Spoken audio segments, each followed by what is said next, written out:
Hello and welcome to Walker Tea Review. I'm Jason Walker here with a black tea ready to get started. My guy one is ready, my water's ready, my tea is ready and I'm ready. So let's go ahead and scoop this out. Actually, I'm going to have to kind of rake it out here. It's a black tea. It's got lots of needles to it. I'll talk a little bit more about that in just a moment. But let me break out enough to really actually kind of fully cover the bottom inch to inch and a half diameter of my about a 3-ounce guy one here.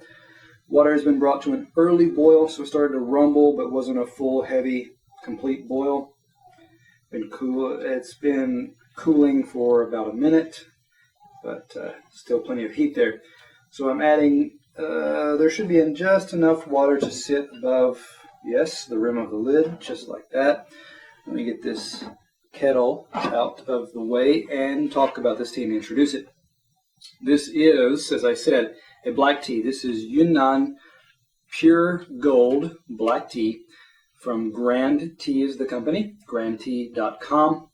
You can get 25 grams, which is a sample, a little less than an ounce, I believe, for $5.50 currently on the website. This is a denhong, a black. Although as it translates into Chinese, black teas are often called red teas. This is a denhong, a black tea from Yunnan province, sometimes called a jinsi hongcha or jinsi red tea in Chinese. There, not a lot of other background or information about this particular tea. So that means I'm going to move right ahead and talk about the dry leaf, wet leaf, and the liquor and the characteristics here. First thing that hit, let me kind of breathe on this. I mean, the first thing that hit was kind of a combination musty, malty smell, kind of earthy. As I breathe, as I exhale onto it, the maltiness is there. That kind of earthy, musty type smell is there. Not off-putting, but just kind of rich, damp soil kind of smell. So it's got a bit of sweetness to it. It's got a bit of kind of a warmth to it as well. Let me scoop out a few of these leaves and look at them. Underneath that, you may be able to detect a kind of hint of grape skin kind of aromas there. Perhaps something close to a dry raisin, dry fig, maybe, but not a lot, not very much. These leaves, the name says it's gold, and that's the color that is the dominant color here. These are fuzzy, downy, gold-colored needles, and so these are leaves that are not unfurled yet. They are, for the most part, longer than an inch. So some shorter, some more than that. Yeah, nice, fairly consistent color. You do have some pieces here and there, leaves here and there that are going towards a more darker black type of gray-brown type color there, but mostly nearly completely gold in color. Okay, fuzzy again. So, having said that and looked at that, I'm going to go now and pour and be able to talk about the wet leaf and the liquor. I angled my lid over to the side. I'm going to get my pitcher ready here and pour just like so. That was a fairly smooth, even pour. Nice and quick too. Shake out those last few drops. And I'll be able to talk a little bit about this wet leaf.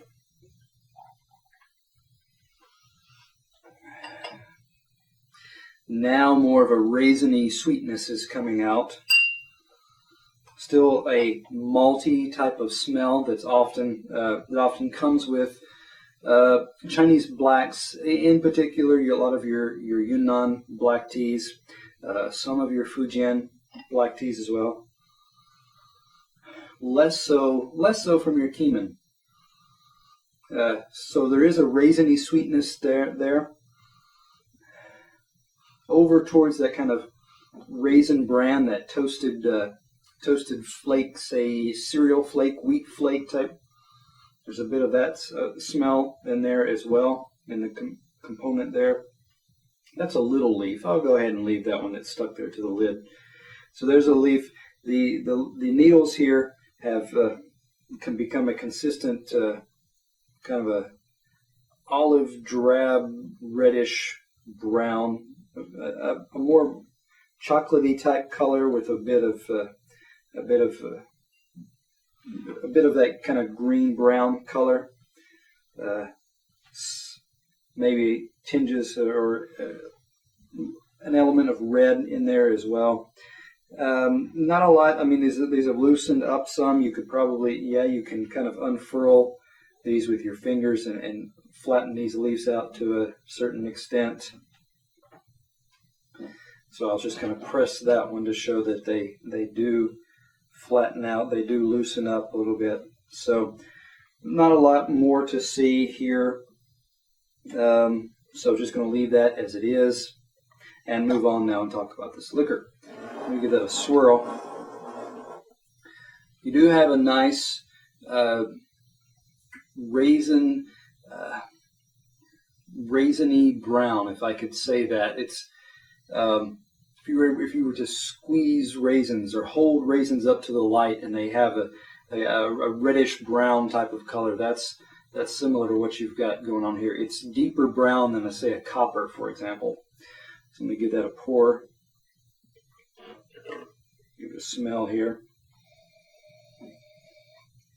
Sweetness, still in that kind of raisiny sweetness type area.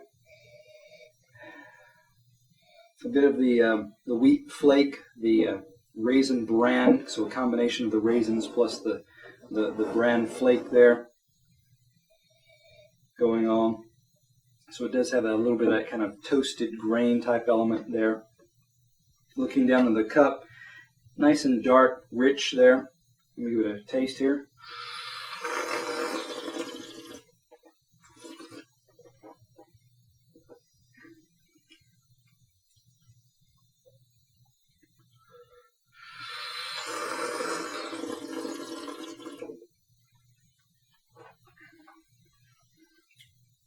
Maltiness is there, but it's light. Actually, you get more of the maltiness towards the middle and back of the taste experience. Not as much in the front. In the front, you still get that kind of raisin bran, a bit of the sweetness of the raisin, the toasted grain, that bran aspect there, the cereal type aspect there. Texture-wise, this is kind of, in my mouth, it's going back and forth between this kind of lighter, watery type feeling that's more towards the front, and in the back, the aftertaste. So at first it was more of that watery, almost kind of a gently, almost like acidic, neutralizing the pH of my saliva kind of feel there. Then towards the back, that's where you get more of a thicker, smoother, and still somewhat sweet aftertaste going on in the back there.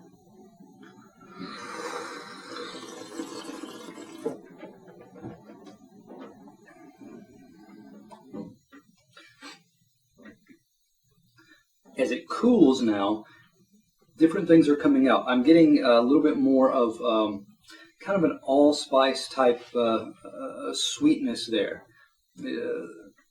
Which is interesting because not so long ago I tasted one of GrandTea's white teas, and if I recall correctly, it was from Fujian province, and so you have some of that allspice type of flavor. Again, while the silver needle was the long, downy colored needles, but of course in the white tea form. Fujian province versus Fujian over here versus Yunnan over here. So quite a bit of distance. Curious as to if this is the same or similar varietal grown in different places, expressing some of the same basic characteristics of that allspice type element there. That kind of sweetness in the texture aftertaste, because there was a little bit of that in the Silver Needle.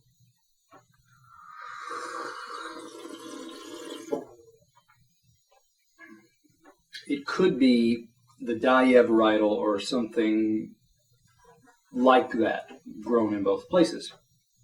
Don't know, speculation. Looking at this tea, it's got some of the maltiness. It's got some of that kind of raisiny, toasted bran flake type elements and the aromas and character. It was a little back and forth in the watery / acidic feel in the front versus the bit of the thicker, almost honeyed type of texture, honey thickness, syrupy type thickness that develops somewhat in the back of the mouth and in the throat. This tasting, previous tastings off camera, it's also one of those that's going to, you don't want to have this on an empty stomach. You want, there's an acidic nature there that may react with an empty stomach, the digestion that goes along there, and give you this kind of empty stomach, grumbly type feel. So something to consider as the full effect of a tea can have on you. So when I look at this, I'm going to give this one. I've had blacks that are a bit smoother, that are a bit fuller and rounder too. So I'm probably going to give this one an 88. Again, some nice components.